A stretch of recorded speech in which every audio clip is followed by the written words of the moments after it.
Hardly ever happens. But I mean, I like to think? have car doors opened. I like to have doors open. I like to go into a restaurant and have a menu handed to me that hasn't got any prices on. You just and then I don't freeloader. feel guilty ordering the lobster. You know, that kind of thing. It's nice, though. It's really nice. I know it's old-fashioned, but I do like that. What does a young person think, Kim? No, that's horrible. No. Why is it horrible? No, I don't like all that. There's a difference between being considerate and being slimy. I find that slimy. Men that are all, oh, darling, let me do that for you, let me do...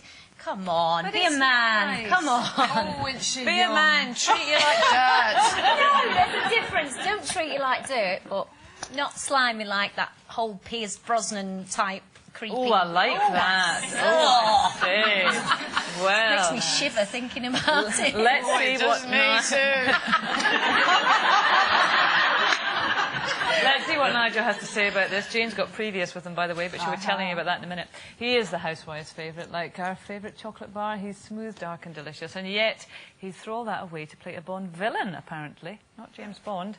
He doesn't need to be a snake to be charming. He is Nigel Havers.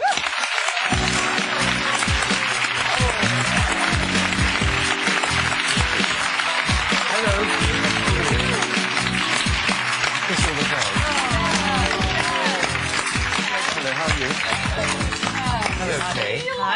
This has nothing to do with anything. Change my mind. But if you remember, I think I did your first ever interview Yes, you did. in the BBC car park. And you said, I'm a very nervous girl because I've never interviewed anyone before. You're absolutely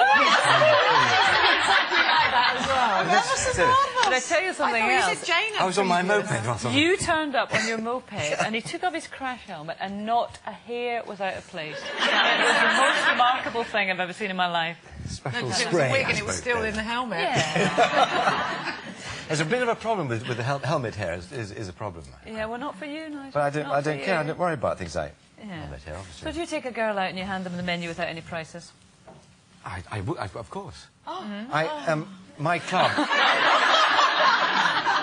It's quite rare to have a restaurant that has a menu without prices. Yeah. But I'm a member of a club called the Garrick Club, which is one of the oldest clubs in London, and they have menus for the ladies without I prices. didn't think women were allowed in there. Oh, absolutely. Oh, they are. Well, look, Carol's gone all lady like, She has to. You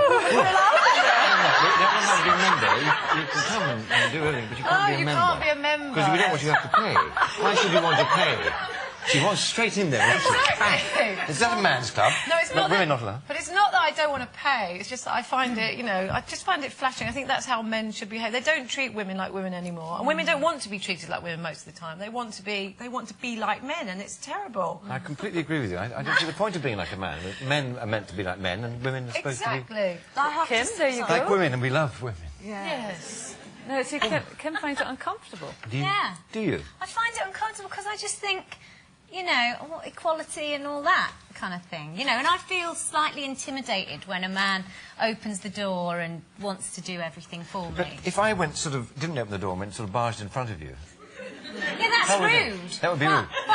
But I don't expect you to open the door for me and let me past. But, you know, barging in front of you is a different thing. right? Okay. So I think, but opening the door is really, I mean, it's sort of what you should do if you're a bloke, Yeah, it's just I don't even manners. like the drivers doing it for me. don't you? No. What about if someone's on the, you're standing on the bus or the underground, and there's a chap sitting there, Yeah. and he sees you, and you're the only woman standing, and he got up and said, "Take my seat." Would you be very embarrassed? Yes. Would you? I'd be really embarrassed by it. Wow. No, I don't know. I guess it's something to do with me. I don't know. I like to be in control. And She's you know. young. Wait till she gets a bit older. So when it comes to going out, I'm taking you out for dinner now. Okay. We're going to go. We're going to go to the Connaught, which is very expensive but very nice. And challenge. That's on Friday. Oh, okay, great. It's Thursday. And the bill comes. Do you want me to pay for it, or do you want to go 50? 50? I want to split it. Really? You want to Yeah. split it? God, you're mad. She's mad. I've never had a girlfriend ever who's wanted to split the bill. So But would you let her? no way. No, exactly right. Absolutely. Yes. Actually, I don't even want to see me pay, because I go and do it secretly, privately. You did with exactly me. right. You took me to the riverside. Do you remember did. in New York? I did. We had a little bit of a had a great time. there. We did. Oh, yeah. Oh, that end of the table has just gone mushy. We went to the top of the Empire State Building. Oh, it was so lovely. No, I've gone all feminine now. It doesn't to me. Nigel, though. while they recover themselves, so let's talk about your current role. You're in Rebecca. Now, I'm this in is Rebecca, yes. the touring production, which is very successful last time. You did, what, 15 weeks? We've done 16 weeks, and we had a little summer break, and we've broken, I mean, amazingly, every record that the theatre's had, and it all around the country, which is fantastic. And the play itself is such a... Well, the book was such a brilliant book, and Frank McGuinness has adapted it, and he's done a sort of really smashing job. And I just think people love a really old-fashioned play. Even though this chap is very charming, he's also got a big secret that comes out in the play. Well, he's not the nicest guy in the world, Well, is he? Maxim de Winter. No, he's not. People say to me, "Who's playing Rebecca?" I like this, and I laugh. she and did. then they laugh Yes. again, and they say, "No, really, who is playing Rebecca?" I say, "Well, no, she's dead." I could do it, maybe. You could. Yeah, I think I'd be very good at it. I think I'd job be paid for not having to turn up. But do you enjoy playing somebody who's, you know, a little bit more dark and... Well, I think he's completely a good guy, you see. Because Oh, I do think, you? Yeah, I don't think he did anything particularly bad at all. You're not murderer? He did murder her, but he had... See, that's not nice. That's not nice. He was driven to it. Ah, right, Oh, right. there we go again. Okay. But, I mean, I think you've got some secret urge to play...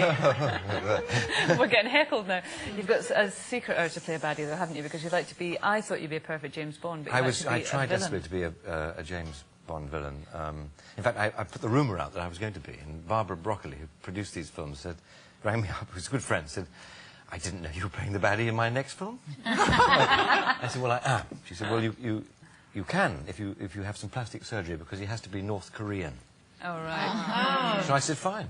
Why still you didn't get the job. Did you not want to be Bond, though? Because No, you're, I- you know, typical sort of English... I would love to have been Bond, but... Yeah, suave, I've never got charming. the... And they've also went down a different path, because if you read the books, they're not quite the sort of character that the films portray in many ways, but that's sadly passed me by now. Oh, there we go. I could be Too sort of- old, you mean? That's the other way of saying it. I'm just too old. Well, listen, Nigel, thank you much for coming along. Thank you pleasure. for making Carol polite for once in a life. It's just been a joy to see it. It's very And very best of luck with Rebecca. Thank you as it- so as it much for rolls out asking me. again. Nigel Loose women. Havers. Not loose at all. Loose.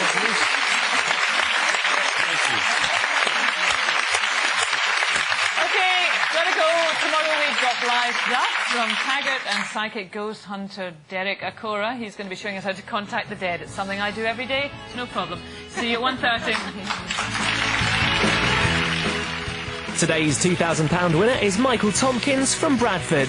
Well, next, desperately needing a kickstart back into reality, a job for Dialer Mum. It's Cash Cab after that, and later anything could happen when Ruby Wax joins Paul O'Grady at 5.